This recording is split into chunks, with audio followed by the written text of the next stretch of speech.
Мұратжан бауырым, мына тұрған кесене атақты әулие, барша әулиелердің сұлтаны болған Әзірет Сұлтан Қожа Ахмет Яссауи атамыздың әкесі Ибраһим шайхының кесенесі. Егер мұна Советтер отағы, НКВД, коммунист, большевик деген сұмырайлар болмағанда, бұл тарихтардың бәрі біздің бала-шағаның санасында сайрап тұратын еді. Олар 70 жыл осының бәрін қиратып, біздің тарихи жадымызды өшіргеннен кейін, сен де, мен де, біздің бала-шағамыз бәрі мақау болып қалды. Енді соның тарихынан кішкене сыр шертейін. Бұл кісі үлкен ғұлама болған, мына Ахметті, Қожа Ахмет Яссауиді айтып отырмын. Кішкентай кезінде азан шақырып қойған аты Ахмет. Соны енді медресеге беріп оқытады. Өзі бұл кісінің жұбайы Қарашаш анамыз, ол да өте білімпаз, сондай көзі ашық адам болған. Сол Яссауиді оқытқан ғой енді кішкентай кезінде.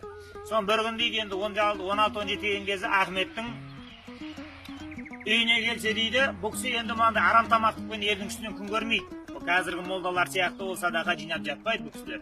Маңдай аз-маз осындай шаруашылығы болады, сол жерден өздері жеренген халық қой енді.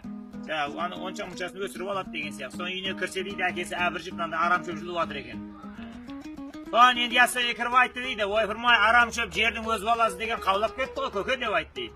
Иә, енді қартық деген алмай қоймайды, мен қартайған сайын арам шөп соны біле ма, менімен осы жағаласа, жанталаса, таласа достар деп айтты дейді. Соны Яссауи мырс етіп күлді де айтты дейді. Арам шөп жердің өз баласы болғанменен енді Құдайдың әмірінен асып қайда барады дейсің. Пайғамбарымыз айтып еді, Алла тағала емі жоқ ауруды жаратпайды. Егер бір ауру келсе, оның емі қоса жаратылады деген. Арам шөп болса, онда өзінің айласы бар, Құдайдың әмірінен асып қайда барады дейсің деп айтты. Не дедің деп тұр балам деп айтты дейді әкесі.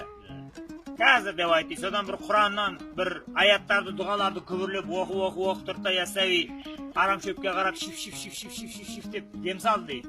Сөйтті, ей, бегенелерің бетке шық, жегенелерің жерде қал, деп айтты. Арам шөптің бәрін ерте топырақ қапсын, жем-шидектің бәрі бізді тапсын деп айтты. Солай деп болған жоқ дейді, аузын жиып үлгерген жоқ.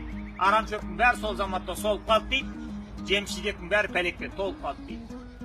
Енді бала ғой енді, өзі Яссауи 17 жасар, енді сол істеген ерлігін бір барқайып, әкесі мақтай ма деген сияқты бетер жымиып күліп әкесіне қарады дейді, қалай мұным дегендей.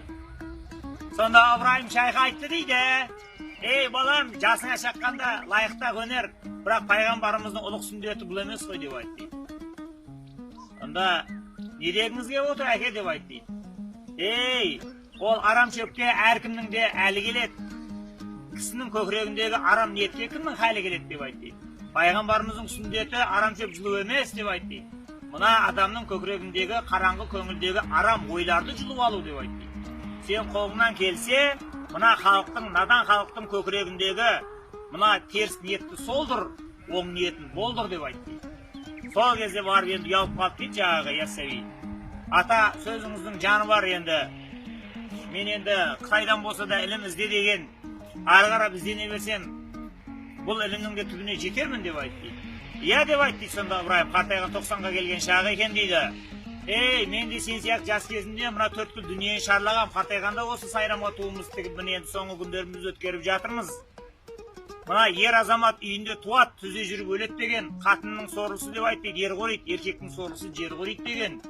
Мына дүнияны шарлаған кезде қай жерде ілім бар, білім бар, қандай ілімнің ошағы бар, соның бәрін аралап, соның бәріне жұғысып кете беру керек деп айтты дейді. Содан онда мен дайынмын Қытайға болса да кетем осы көкірек көзін ашатын. Сонда тұрып жаңағы атасы қолын жайып батамды берейін саған деді дейді. Иә, жортқанда жолың болсын, қыдырата жолдасың болсын, жолың ашық болсын, маңдайың, жолың жазық болсын, маңдайың ашық болсын балам деп айтты дейді. Қайда жүрсең де осы сен деп айтты, құмарлықтың аранын жап, көкіректің көзін аш, ілімнің нұрын шаш, қиянаттан өзің қаш деп айтты.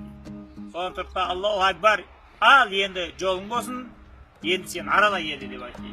Содан Яссауи дорбасын асып алып тағыны Бұхара бар ма, Самарқан бар ма, Ташкент бар ма, Түркістан бар ма, Қарнақ бар ма, осы Мәуереннахр дейді ғой, орталық Азия, соны жердегі жер жаһанның бәрі шарлап кетті дейді, тәжірибе жинау үшін. Содан енді сол орта жасқа жете бергенде Түркістанға барып туын тікті дейді.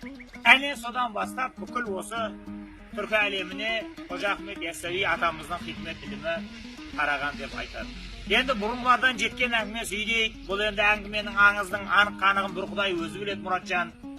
Тек кейінгі ұрпақ бізге алдыңғы ағалар есі дұрыс мәнді мағыналы әңгіме айтып қалдырмады деп ренжімесін деп аз кем сөз шығарып отырмыз әне.